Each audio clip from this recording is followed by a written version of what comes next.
రాజకీయంగా పైసాకి కూడా పనికిరాని నాని,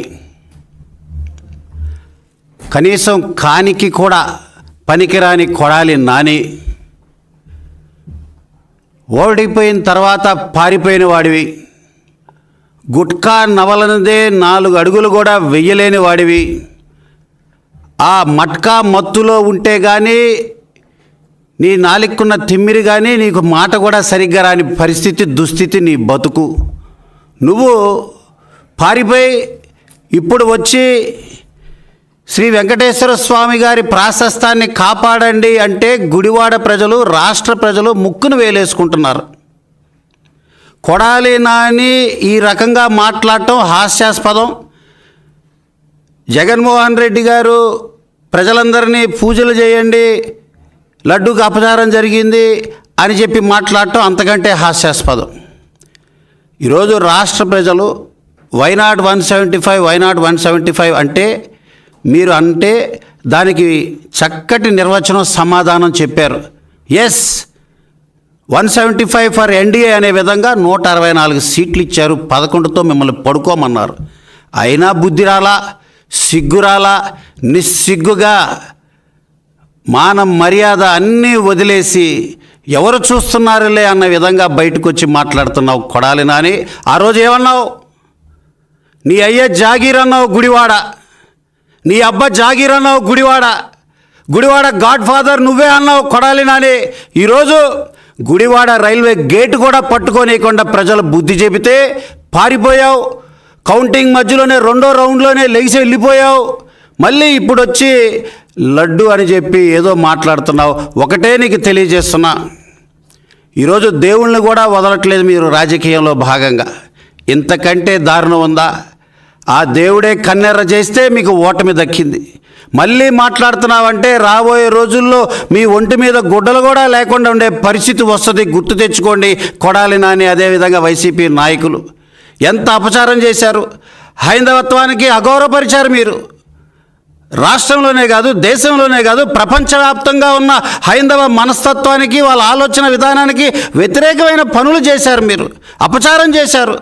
అందుకని రాష్ట్ర ముఖ్యమంత్రి వర్యులు, అదేవిధంగా ఉప ముఖ్యమంత్రి వర్యులు వీళ్ళందరూ కూడా ఇచ్చిన పిలుపు ఏంటంటే హైందవత్వాన్ని కాపాడదాం, లడ్డూకి ఆ ప్రసాదానికి ఉన్న ప్రాశస్తాన్ని కాపాడదాం అనే విధంగా ఈరోజు గుడి మెట్లు శుభ్రం చేయటం కానీ, ఏదే విధంగా శాంతి హోమాలు చేసే విధంగా కానీ, పశ్చాత్తాప దీక్ష ఉప ముఖ్యమంత్రి గారు చేసే విధానంలో కానీ ప్రజలందరినీ కూడా పాలు పంచుకోండి, హైందవత్వాన్ని కాపాడదాం, ఆంధ్రప్రదేశ్ సంస్కృతిని నిలబెట్టుకుందాం అని చెప్పి పిలుపునిస్తుంటే తగుదనమ్మా అని మీరు కూడా తప్పు చేసిన వాళ్ళు దొంగే దొంగ అన్న విధంగా మీరు మాట్లాడుతున్నారంటే ఇంతకంటే పైశాచిక పరాకాష్ఠ ఇంకొకటి లేదు. ప్రజలంతా గమనించారు, బుద్ధి చెప్పారు, సిగ్గొచ్చే విధంగా సమాధానం చెప్పినా ఏమీ లేదు, ఏమి కాలేదని మాట్లాడుతున్నావు కొడాలి నాని.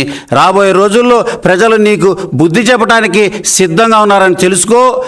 ఈరోజు సిబిఐ కేసులు ఉండి సిబిఐ కోర్టుకే అడుగు పెట్టకుండా, సిబిఐ కోర్టు పిలుస్తున్న శుక్రవారం పూట వెళ్లకుండా ఉన్న జగన్ రెడ్డి ఆయన సిబిఐ ఎంక్వైరీ అడుగుతున్నాడు తిరుపతి ప్రాశస్త్యం గురించి. అంటే ఆలోచన చేయండి. ఇదే వైవి సుబ్బారెడ్డి విజిలెన్స్ ఎంక్వైరీ వద్దు అన్నాడు, దానికి సమాధానం చెప్పండి. సిట్ బ్రహ్మాండంగా పోలీస్ అధికారులు పెట్టి సిట్ ఎంక్వైరీ చేస్తున్నాం. అదేవిధంగా రిపోర్ట్స్ అన్నీ తేలాయి. సెంట్రల్ కమిషన్, సెంట్రల్ గవర్నమెంట్ కూడా సీరియస్గా ఉంది. రాబోయే రోజుల్లో మీ తప్పులన్నీ కూడా బయటికి తీయబోతున్నాం. తిరుపతి ప్రాశస్తాన్ని కాపాడుకుంటాం. అదేవిధంగా నేను ఈ మీడియా ద్వారా శ్రీ వెంకటేశ్వర స్వామి గారిని వేడుకుంటున్నా. రాష్ట్రానికి అరిష్టం జరిగింది. ఈ వైకాపా మూకలు చేసిన చిల్లర పనుల వల్ల రాష్ట్రానికి అరిష్టం జరిగింది. క్షమించండి, క్షమాభిక్ష చేస్తున్నాం, శాంతి హోమాలు చేస్తున్నాం. ప్రజలందరూ కూడా ప్రార్థనలు, పూజలు చేయండి, గుళ్ళకి వెళ్ళండి, గుడి మెట్లు, మైలపడ్డ మెట్లునన్నీ కూడా శుభ్రం చేయండి. ఈ జగన్మోహన్ రెడ్డి అంత పాపి ఇంకొకడు లేడు. వెంకటేశ్వర స్వామిని ఈ మీడియా ద్వారా వేడుకుంటున్నాం, రాష్ట్రాన్ని కాపాడండి.